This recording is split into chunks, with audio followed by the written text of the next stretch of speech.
Assalomu alaykum, hurmatli qarindoshlar. 2025-yil 5-oyning 23-kuni Dunyo Uyg'ur qurultiyi 3-qatimliq Sharq Turkiston Milliy Kengashi yig'ini ochdi. Men bu munosabat bilan 3-qatimliq Sharq Turkiston Milliy Kengashida millatga javob berish tegishli muhim savollar Dunyo Uyg'ur qurultiyining raisi Turg'unjon Alovning ochiq xat nomli bir obzorni e'lon qildi. Bu maqolani e'lon qilgandan keyin Tor dunyosida nurg'un qarindoshlar bu haqda men bilan fikr almashtirdi. Yana nurg'un qarindoshlar buni bir ovozli o'qib bergan bo'lgan bo'lsangiz, texnik ko'p Uyg'urlar bir anglagan bo'lsa deb bularni O'rta Osiyodagi Uyg'urlarniki talab bo'yicha men bu maqolamni Uyg'urcha o'qib tarqatmoqchi. Dunyo Uyg'ur qurultiyining raisi Turg'unjon Alovning ochiq xat. 3-qatimliq Sharq Turkiston Milliy Kengashida millatga javob berishga tegishli muhim savollar. Abdurim G'ani. Elning ko'zi ellik. Uyg'ur xalq maqol tamsili.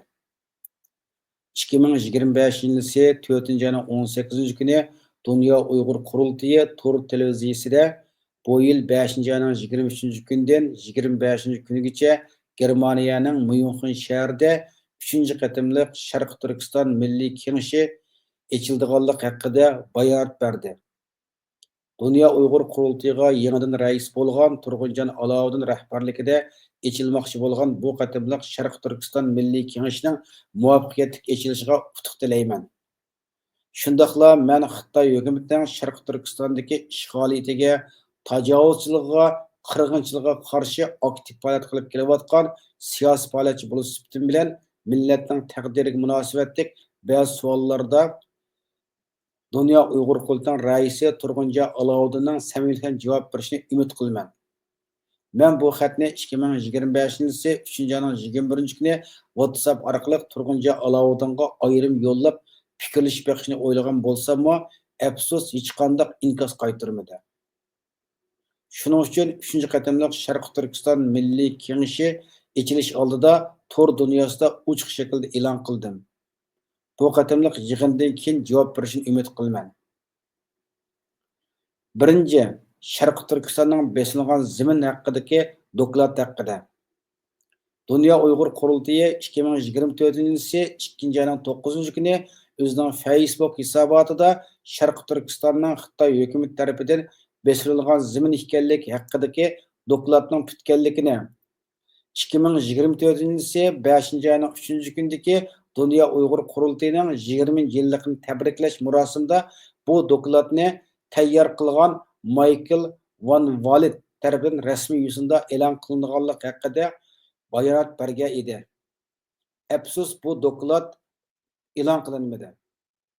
Dunyo Uyg'ur qurultiyi bayonot bergili 1 yil bo'lganda men ya'ni 2025-yil 2-oyning 10-kuni Dunyo Uyg'ur qurultiyining raisi Turg'unjon Alovga bu vaqtda millatga ochiq javob berish haqida ayrim aloqa qildim.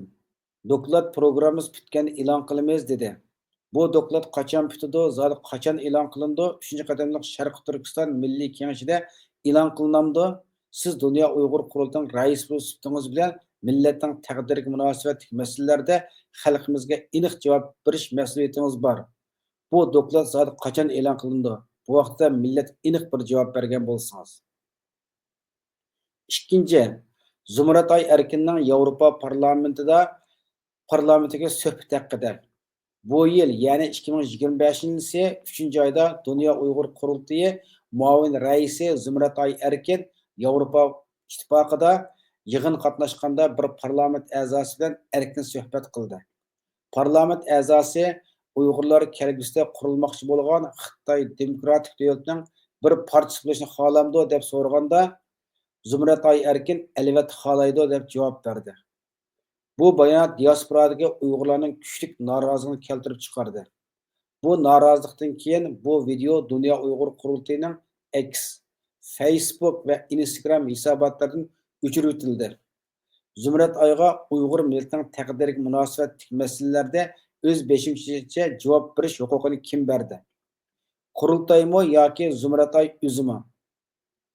7. qatimliq Dünya Uyg'ur qurultayı yig'inida maqsadimiz Sharq Turkistonning mustaqilligi deb bayat e'lon qilgan edinglar.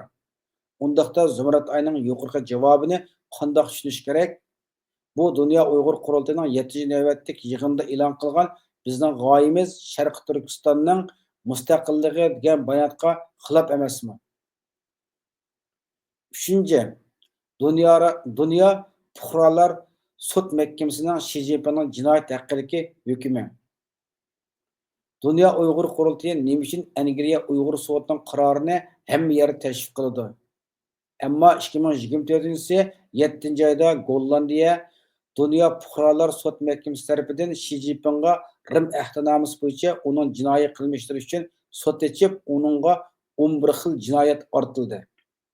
Bu jinoyatlar ichida uningga Sharq Turkistonda irqiy qirg'inchilik va insonga qarshi jinoyat o'tkazayotganligi e'lon qilinib, Xi Jinpingga xalqaro tutish buyrug'i chiqardi. Nima uchun Dünya Uyg'ur qurultayi Dünya Fuqarolar sud mahkamasining Xi Jinpingga sud ochib, uning tutish buyrug'i chiqargan sud hukumatini Xitoy hukumatiga qarshi tashviqotlarda ishlatmaydi? 4.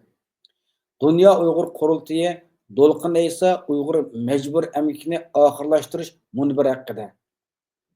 2024-yil 5-oyda Amerikadagi Nuts jurnalida Dolqin Aysa bilan Nuri Turkalning jinsiy parakandalik haqida maqola e'lon qilingandan keyin Amerikadagi Uyg'ur majbur emgikini oxirlashtirish tashkilotlar birligi, ya'ni bu tashkilotlar birligida 400 lik tashkilotlar bor ekanda, Dolqin Aysani qurultay rasmiy istifa berishga va Dünya Uyg'ur qurultayining tarafsiz tekshirish guruhi tashkillab, Dolqin Aysa ustidan tekshirish elib berishni talab qilib, Dünya Uyg'ur qurultayini Uyg'ur majbur emgikini oxirlashtirish tashkilotlar birligining munbar a'zoligidan chiqarayotgan edi.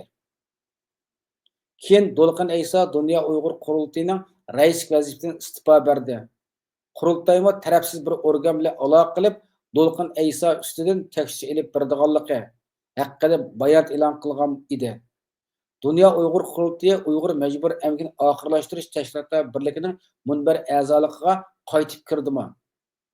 Dolqin Aysa ustidan qaysi organ tarafsiz tekshirish elib bordi? Tekshirish natijasi qachon e'lon qilindi? 5. Sotsial mediadagi cheklovni amaldan qoldirish. Men Xitoy hukumatining Sharq Turkistondagi ishg'oliyatiga, tajovuzchiligiga, qirg'inchiligiga qarshi aktiv faoliyat qilib kelayotgan bir aktiv siyosiy faoliyatchi bo'lib bilan Dünya Uyg'ur qurultayining faoliyatlarini amaliy harakat bilan izchil qo'llab kelgan edim. Ba'zi vaqtlarda bo'libmi 2022-yildan keyin Dolqin Aysaning buyukratligini, xizmatidagi mas'uliyatsizlikni izchil tanqid qilib kelganligi uchun uning va Dünya Uyg'ur qurultayining aks hisobotida qor tizimlikka tiqildim.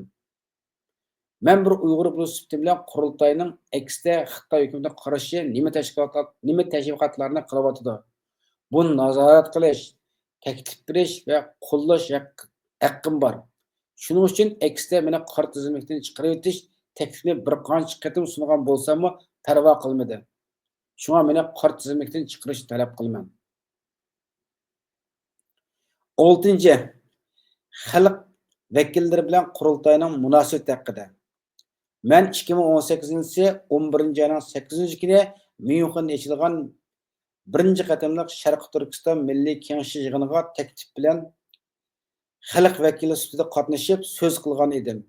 Undan keyin 2019-yil 12-oyda Belgiyada ochilgan Dünya Uyg'ur qurultayining yig'iniga va Uyg'ur yoshlarini axborotchilik bilan tarbiyalash kursiga taklif bilan qatnashib Dünya Uyg'ur qurultayi tarafidan mukofotlangan edim.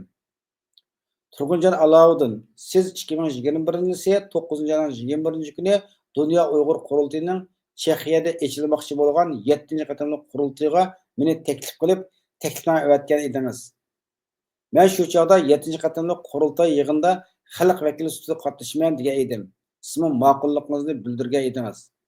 Men xalq vakillik salohiyatimdan foydalanib, xalqning Dünya Uyg'ur qurultayidan kutilgan talablarini yetkazish orqali qurultay bilan xalq o'rtasida ko'rlik rol o'ynab, qurultay bilan xalqning organik bog'lanishi uchun kuch chiqaraman hamda Dunyo Uyg'ur qurultayidagi masalalarni dodliq bilan o'ttirib qo'yib, qurultay rahbarlarining millat oldidagi mas'uliyatchanligini oshirish, xalqning qurultayga bo'lgan ishonchini qo'lga keltirish uchun tirishchanlik ko'rsatishni millat oldidagi Uyg'urlik burchum deb bilgachga yig'inda 10 minutdan 15 minutgacha xalqning fikr talablarini yetkazish uchun so'zlash fursati berishni talab qilgan edim.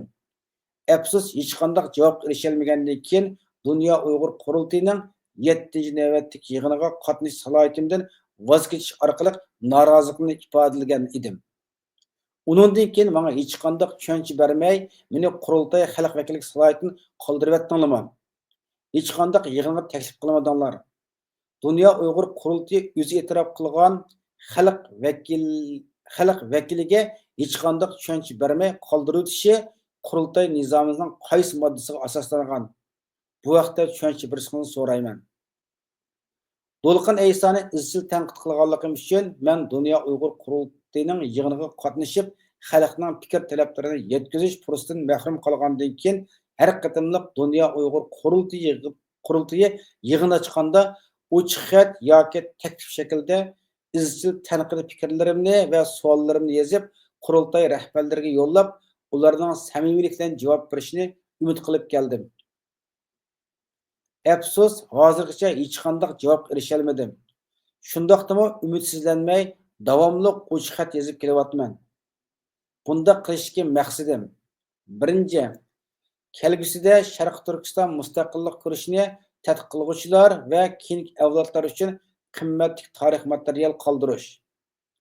Ikkinchi, xalqaro lobbichilik harakati bilan tunilgan Dunyo Uyg'ur qurultayidek ko'z ko'ringan tashkilotning faoliyatlariga izchil diqqat qilib, ularning xizmatlaridagi ko'zbo'yamchilik, soxtalik, beparvolik va byurokratlikni dodliq bilan tanqid qilib va savol qo'yib, qurultay rahbarlarining millat oldidagi mas'uliyatini javobgar bo'lishga qistash, millatning o'rtaq manfaatida o'rtaq prinsipga amal qilishga haydakchilik qilish, shundaqla qurultay rahbarlarining xalq oldidagi ochiq oshkora bo'lish prinsipiga amal qilishga yetakchilik qilish, Sharq Turkiston mustaqillik kurashining sog'lom taraqqiyoti uchun o'z burchimni ado qilish. Uchinchi, ochiq xatni tor va ijtimoiy taratqularda e'lon qilish orqali diasporadagi Uyg'urlarning va xalqaro jamiyatning diqqatini Uyg'ur masalasiga va qurultay faoliyatlariga tortish orqali xalqaro tashkilotlar, siyosatchilar, kishilik huquq tashkilotlari, Uyg'urlarning siyosiy faoliyatlarini kuzatib kelayotgan tashkilot va tadqiqotchilarning qurultayning faoliyatlariga texnik ko'p diqqat qilishga chaqirish. Bu orqali qurultay rahbarlarining kelgusida texmo ochiq oshkora bo'lishga va xalqning savollariga javob berishga ilhomlantirish. Shundaqla qurultaydagi byurokratlikni tugatib, Sharq Turkistonning tip manfaatiga vakillik qiladigan demokratik ong'iga o'xshamagan fikr eqim va ko'z qarashlarni tarkib topgan haqiqiy qurultay sistemasini qurib chiqishga turtki bo'lish, shundaqla qurultayni isloh qilish. Hürmetli Turg'unjon Alovun efendim, siz Dunyo Uyg'ur qurultayi to'r televiziyasida Myunxenda 3-chi qatimliq Sharq Turkiston Milliy Kengash ochildiganlik haqida qilgan so'zingizda har bir Uyg'urning bizga taklif fikr berish va savol so'rash haqqi bor dedingiz. Men Xitoy hukumatining Sharq Turkiston ishg'oliyatiga, tajovuzchiligiga, qirg'inchiligiga qarshi aktiv faoliyat qilib kelayotgan siyosiy faoliyatchi bo'lishim bilan sizdan yuqori so'rgan savollarga samimiylik bilan javob berishingizni ve pat arada sizni Uyg'ur choyxonasi suhbatlari programmamizga taklif qilib bir suhbat o'tkazishni umid qilaman. Hurmat bilan Abdurim G'ini. Birinchi qatim yozilib Dunyo Uyg'ur qurultayining raisi Turg'unjon Alovudinga yo'llangan vaqti 2025-yil 3-oyning 21-kuni. Men bu kunda, ya'ni WhatsApp orqali Turg'unjon Alovudinga avatgandim. İkinci qatim Dunyo Uyg'ur qurultayining raisi Turg'unjon Alovudinga yo'llagan vaqtim 2025-yil 5-oyning 23-kuni. Ya'ni Dunyo Uyg'ur qurultayi rahbarligida Myunxenda 3-chi qatimliq Sharq Turkiston Milliy Kengash ochilgan vaqtida. Buni yozishga maqsad har qatim mushtaq bir Dünya Uyghur Quruluş yig'inlashgan vaqtida ochiq xat yoki va taklif shakllarda tanqidiy maqolalarni yozib izchil e'lon qilyaptiman. Nurg'un qarindoshlar deydi, sen buni to'g'ri e'lon qilishga eng avval shu qurultoy rahbarlaridan ko'rishib boqsang, ichki qismini hal qilishning yo'li yo'qmi deganlik uchun men bu qisqacha bir tushuncha bergan ilgarimida men har qatim Dunyo Uyg'ur Qurulini tanqidlab yozgan maqolalarim bo'lsin, yoki ochiq xatlarim bo'lsin, yoki tanqid obzorlarim bo'lsin, eng avval shunga munosabatli qurultayning rahbarlariga ayrim avatman. Ularning samimiy javob berishini kutaman. Oldirashni unutib qolgan o'xshaydi deb yana bir ikki qatim so'ylab boqaman. Hech qanday sado chiqmagandan keyin, hech qanday javob qaytarmagandan keyin, ana keyin tor dunyosida e'lon qilaman.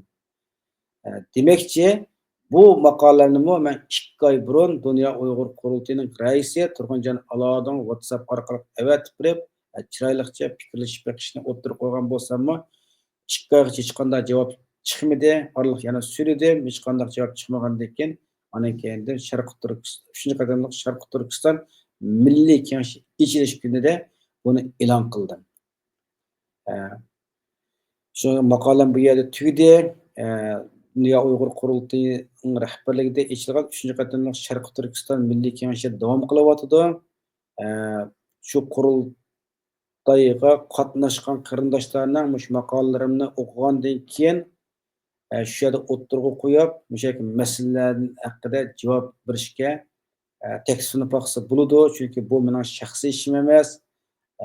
Millatning o'rtaq manfaatiga munosabatli bo'lgan Dunyo Uyg'ur Qurultayiniki mas'uliyati bo'lgan asos masalalarni yozdim. Shunga mush maqolalarimni shularga avatib, shularga javob berishiga xalqimizmi bir haydashlik qilgan bo'lgan bo'lsa, buniki bir ilm bo'ldi deb qarayman. Hammanglarga ko'pdan ko'p rahmat. Buni taqib qo'yinglar. Qancha ko'p odam anglasa shuncha yaxshi.